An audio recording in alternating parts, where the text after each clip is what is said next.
ka patër dhe lirshmëri në komunikim sepse duke ditur që dënimi i formës prerë është dhënë dhe nuk mund të rëndohet ndoshta pjesa e dënimit të tij. Pastaj aktiviteti i jashtëm, unë gjatë ditës edhe nëpër këto intervista që kanë dhënë dhe banorë kanë thënë që ka dhe persona tjerë të cilët kanë hyrë dhe kanë dalë përveç një vajze që u tha këtu që mund të ketë hyrë dhe ndalë, është thënë nga banorët zonës që ka pas dhe persona tjerë. Nëse do rezultoj e saktë kjo, pastaj duhet një përqendrim i fortë për të parë kush janë grupet që e mbështesin. Po ta analizojmë nga ana e apartamenti shtëpisë apo vendit ku e kishin organizuar qendresën. Kuptohet që është një vend i cili është malor, banesa është e fortifikuar për shkak të llojit të ndërtimit që është atje dhe nuk ka asnjë lloj punimi që është bërë të paktën deri me atë informacionin që kam unë, nuk ka punime ekstra, as tunele dhe as përfundësime të godinës për të përballuar sulme, por është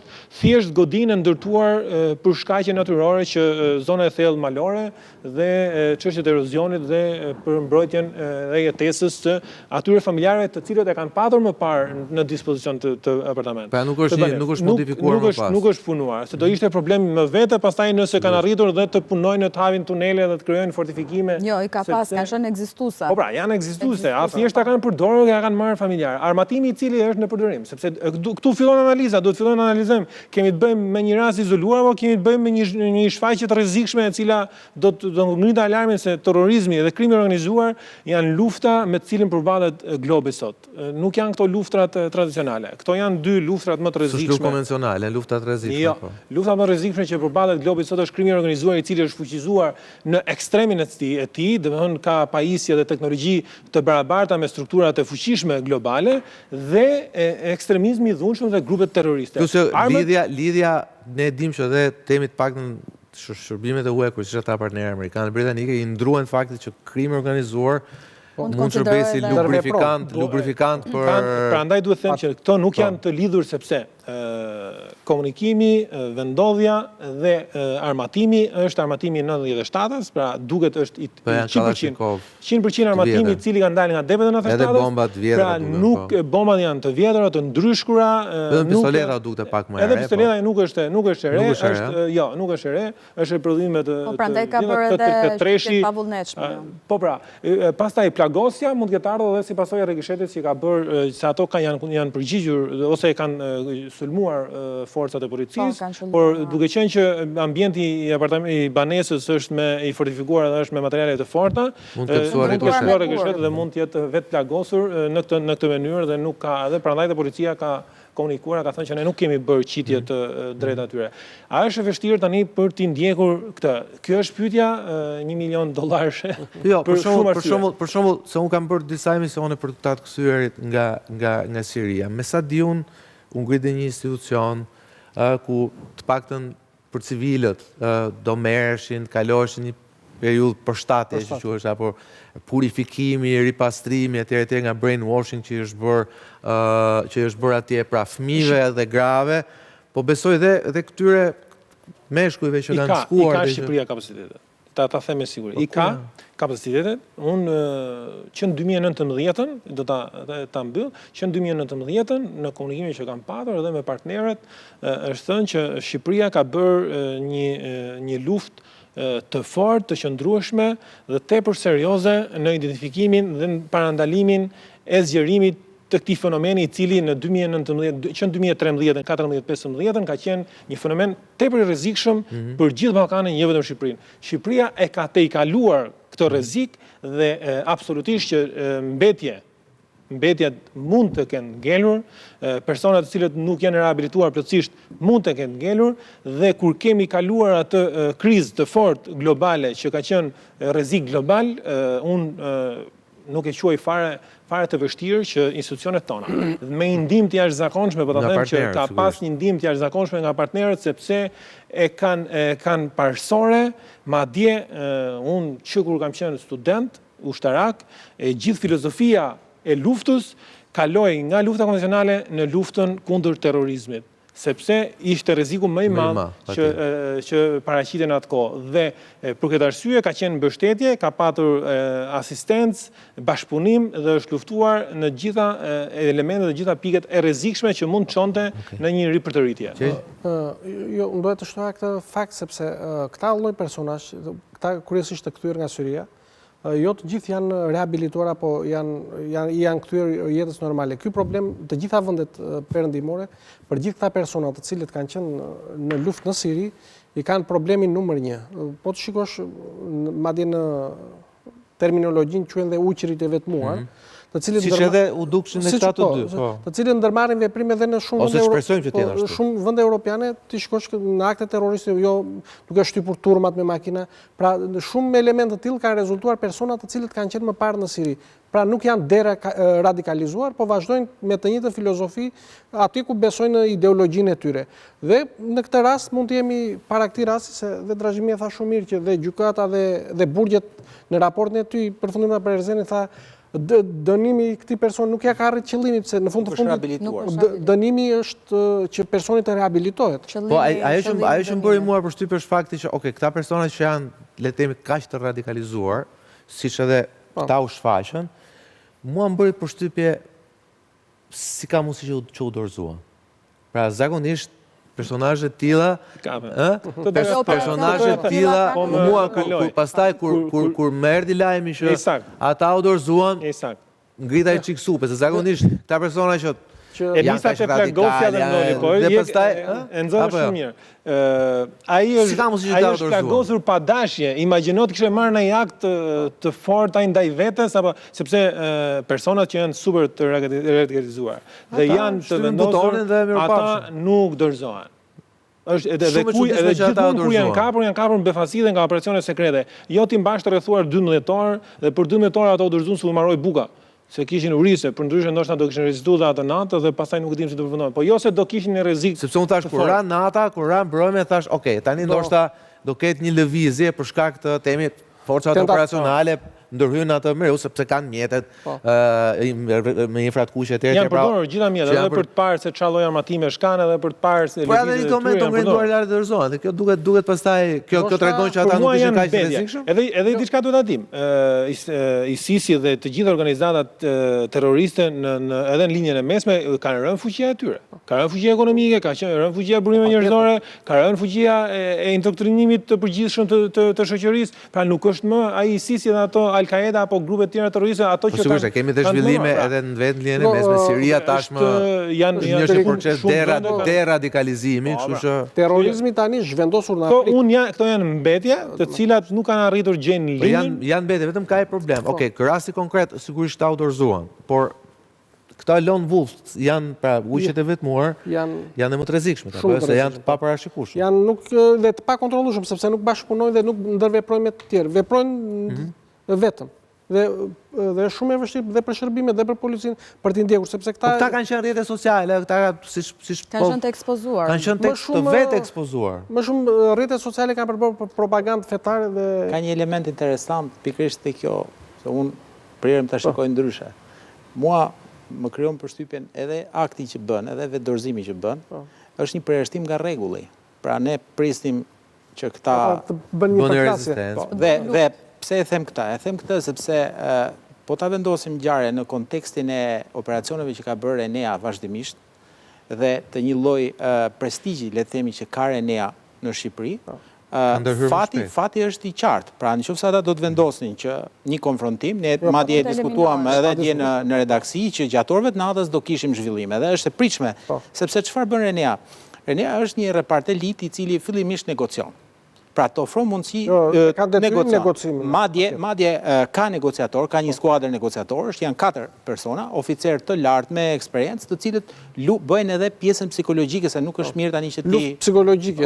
Dhe madje i premtojnë që do ketë edhe lehtësira ligjore i premtojnë lehtësira ligjore nëse dorëzohet edhe çdo gjë tjetër. Në rastin konkret, përveç kësaj që është bërë, kishim edhe pra nuk ishte para një qasje të dhunshme nga policia fillimisht. E dyta, është bërë një negociat me praninë e familjarëve, me vllajën dhe me motrën. Janë metoda që përdoren ne gjithmonë pas dështimit të negociatave. Tani, në raste të tilla, këto nuk funksionojnë. Tani, pikërisht, por iku e para, rrethimi 12 orësh, ata kishin disa rezerva ushqimi aty brenda, me thënë të drejtën, kishin makarona, kishin croissant, kishte edhe fruta.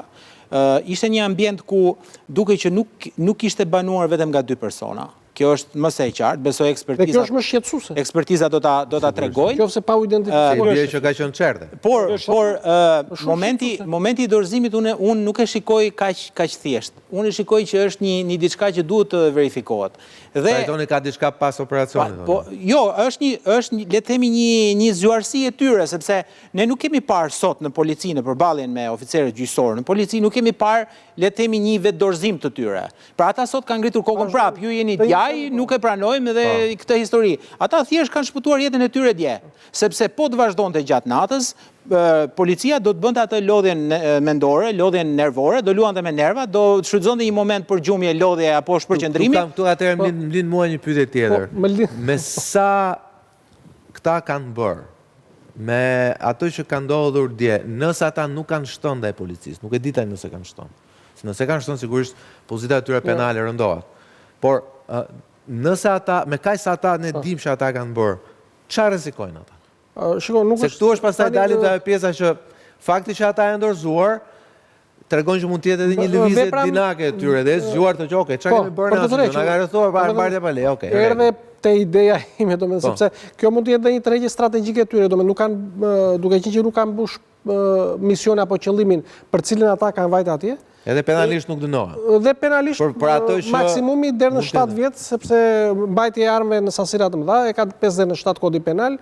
Mund atë se ndaj policisë nuk ka raportime të qelluar që të kemi vrasje beton tentativ ndaj personave. Nuk kanë shtonë ndaj policisë. Kanë kanose sepse ka kërcënuar disa. Kështu që vepra jemi tek ka që është gjujtur brenda banesës. Është shëlluar, shiko, unë fola me një drejtim nuk e dim. Duke qenë që është shëlluar në ajër dhe nuk është kërcënuar. Ngelemi te kanose aty. Do me nuk kemi të vrasje me edhe gjatë kohës që bëheshin negociata nga negociatorëve të RENEA-s është psikologjisur disi secili prej tyre dhe në fakt ata thanë që ishim të bindur që nuk do reagonin atë formë, se arritëm t'i kuptonim se nuk ishin si qëllim që qëllonin policinë. Edhe momenti plagosjes... Si është ata janë kapur, janë zbuluar pa dashur. Janë të paprigatitur. Edhe momenti shkrepjes së armës, ata kanë qenë të ulur te Oxhaku, sepse aty janë gjetur edhe 2 shenjat të pistoletës dhe arma dyshohet ke qenë pistoleta që është shkrepur dhe shkaktuar dhe plagosja në këmbë e njërit prej tyre, pasi është shkaktuar nga një kalibër i vogël, pra jo nga armët e policisë dhe 6.35, jo, kalibër i vogël. As nga armët që ata të tjera që Bombën e ka në kofshën e djathtë, është tipike plagosje, vetë plagosje. Dhe ishte thjesht kanë kërkuar që t'ju sigurohej jeta, domethënë duam dikë që t'na marrë dhe t'jemi në besën e tij, që të mos rrezikohemi dhe ne do bindemi. Nëse se futet dhe drejta zakonore aty do me duan besën edhe. Vetëm fai është tipike e sjelleve themi të ISIS, ku kanë me aq themi informacione ISIS ndryshimi nga Al-Qaeda është të Al-Qaeda themi ata të Al-Qaedës shkonin edhe drejt vetë flijimit. Ndërkohë ushtarët e ISIS-it kanë qenë pak më racional në aktivitetet e tyre. Ndaj humbjeve të tyre kanë qenë më racional, por aktivitetin terroriste kanë pasur të fuqishëm. Në raport me vetë sakrifikimin kanë pasur një tjetër pozicion apo. Këto janë munduar të zbatojnë gjitha një për një rregullat, po edhe kaq kanë ditur. Kaq kanë ditë, kaq kanë bë. Prandaj them që këto janë mbetje, sepse në radh parë baza mu do më shqetësonte shumë po t'ishte në qendër të banuara, po t'ishte në Tiranë, po t'ishte në një qytet i cili mund të krijonte hapësira dhe mundësi për të përfshirë shumë njerëz të tjerë, për të patur shumë për rekrutime të reja dhe kjo do ishte shqetësuese edhe për shkak të mos funksionimit të institucioneve. Unë nuk besoj dhe nuk dua ta besoj që e gjithë zbulimi i tyre është bërë rastësore. Pra, ju mendoni që ka patur një aksion paralel të anti-terrorit por që janë kryqëzuar rrogët me policinë të padashme. Për shkak se atij territorit atje, për shkak se ka patur disa tentativa për shtëpia bari që janë duke u ringjallë ose duke u futur në territore malore dhe në apartamente të pa banuara, mund të ketë qenë një kontroll rutini i policisë dhe mund të ketë prishur deri diku edhe aksione, sepse policia është shprehur që ka qenë në ndjekje, ka patur informacione dhe ka qenë duke e ndjekur këtë lloj aktiviteti që po kryenin këto dy persona. Por ndoshta nuk kanë dyshuar që lidhet me një... Por pse do priste kaq gjatë policia që të identifikonte njërin prej tyre të paktën, në rast se do ishte një operacion i tillë paralel. Pas informacion para prak policia kush persona ishin. Është folur dje për 4 orë, është folur për 2 persona pa emër. Pas 4 orë është marrë vesh emri Julian. Ndryshe nga ngjarjet kriminale të tjera, kur bëhet fjalë për çështje terrorizmi, informacionet janë më të cunguara, më të klasifikuar. Policia me një tjetër. Vetëm pa i ka problem, nëse kujtohet kur ndodhi 2 shtatori, 11 shtatori të 2021-shit, Muhamet Ata kishte qenë identifikuar, ndjekur përpara. Edhe kur kishte filluar të merrte në Florida mësimet e pilotimit dhe fluturimit. Pas 11 shtatorit kanë ndryshuar. Kishin patur dyshime edhe për vizën, pastaj ja kishin dhënë vizën. Pra le të themi mos koordinimi midis agjencive të sigurisë ishte pjesë edhe asaj që ndodhi në Amerikë para 25 vjetësh. Po është interesant, qasja ndaj terrorizmit ka ndryshuar jashtëzakonisht. Po nëse flitet që këtu nuk ka patur komunikim për 4 orë, është interesant fakti që dje emri i parë që ka dalë nuk ka qenë emri i Ukos, i Erzen Ukos. Që ai ishte kryesori. Që ai ishte kryesori, por ka dalë emri tjetër. Po ne nuk dimë. Jo në media. Ai kishte lidhje me personin që ishte e pronësuar. Tani edhe një diçka tjetër që unë besoj që do të shikohet me sepse është shumë patriotike ta thjeshtojmë këtë ngjarje edhe themi që disa armë të ndryshkura dhe një person i izoluar atje. Por në vitin 2019 ky person ka pasur mes provave që janë sekuestruar, ka pasur edhe një telefon me një kartë telefonike të Republikës së Omanit, pra me një numër të Omanit, që mendohet që e ka përdorur për të mbajtur kontakte me jashtë, dhe ekspertiza që është bërë telefonit ka konstatuar që ishte fshirë e gjithë përmbajtja dhe ekspertiza nuk e ka rikuperuar dot. Pra është me akt ekspertimi kjo gjë. Pra nuk është një person kaq i thjesht dhe unë kam përshtypjen që kësaj radhe duhet të punohet me këtë rast për të parë komunikimet dhe për të parë situatën. Komunikimet e celularëve. Lajmi mirë është që më në fund policia është kujtuar edhe për këto zona, sepse duhet ta pranojmë faktin që është një ngjarje pozitive, konstatimi përballja me policinë dhe kapja e tyre. Mund të jetë edhe rastësore. Po falë që policia ka reaguar. Unë jam dakord me atë që tha avokati që në fakt antiterrori ka bërë një punë të mirë këto vite me këto grupe dhe me këto individ, sepse këta kanë një diçka. Këta veprojnë edhe lokalisht, ose le të themi qëndrojnë atë mesatarën e tyre lokale, duke u ekspozuar me armë, duke bërë një aktivitet të tillë, por nuk janë të rrezikshëm dhe mbahen si thua në kontroll dhe edhe nuk ngacmohen nga policia për sa kohë që nuk paraqesin rrezik, nuk kanë plane, nuk kanë synime që të cënojnë rendin dhe sigurinë.